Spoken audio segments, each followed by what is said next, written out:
Na mtazamaji, karibu tena, unazidi kupokea taarifa za NTV Mashinani. Wasiwasi umeibuka katika kaunti ya Pokot Magharibi baada ya kuongezeka kwa visa vya dhuluma za kijinsia na dhuluma za mitandaoni katika maeneo ya wafugaji. Zaidi ya visa 1600 ikiwemo kupigwa, ukeketaji, ubakaji, ndoa za lazima na za mapema na mimba za mapema vimeripotiwa kwa shirika la Childline Kenya katika kipindi cha miaka miwili iliyopita. Ongezeko hili linazua hofu kubwa ndani ya jamii, huku wananchi na mashirika ya kijamii wakitaka serikali kuchukua hatua za dharura ili kulinda watoto na wanawake. Anaarifu zaidi mwanahabari wetu Oscar Kakai wa Masega.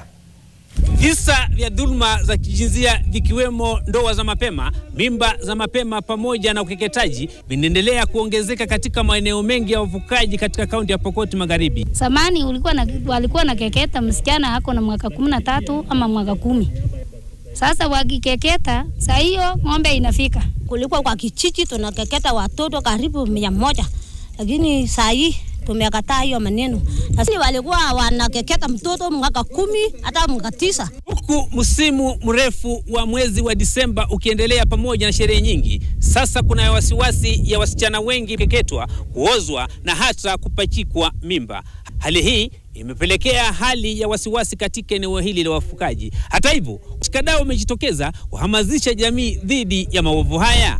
Wananchi wabande kwa sababu hawajajua sana mambo ya mitandao, kwa hivyo community still wanahitaji mafunzo, kuelezwa. Kulingana na washikadau ambao tulizungumza nao, akina mama wengi pamoja na wasichana wadogo wanaendelea kuadhirika kutokana na dhuluma za kidijitali katika maeneo ya wafugaji.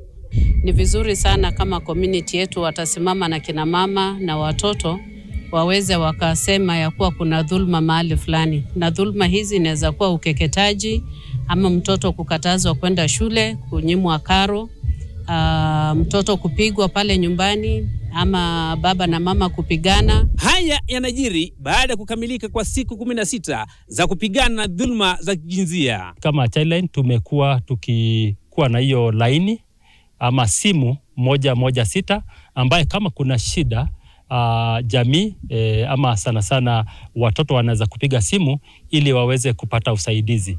Kulingana na ripoti kutoka kwa mashirika mbalimbali yakiongozwa na shirika la Peru Rays of Hope, visa vya dhuluma za kijinsia vinaendelea kuripotiwa katika kaunti hii ya Pokot Magharibi. Miaka miwili sasa tumekuwa na 1600 na 16 namba za kesi ambazo zimeripotiwa kwa helpline.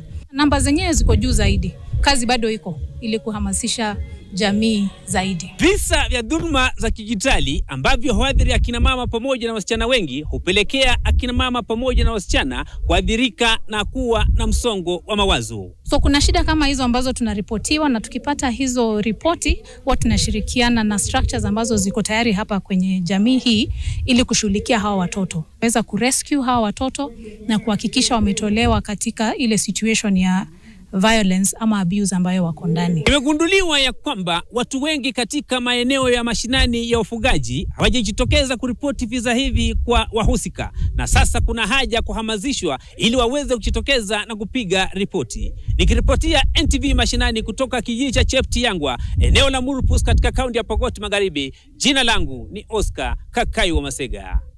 Na kutoka West Pokot sasa tuelekea hadi kaunti ya Kericho. Wamiliki wa matatu wamelaani utendakazi wa baadhi ya maafisa wa utekelezaji sheria ya umma, utendakazi wanaosema unahatarisha maisha ya abiria na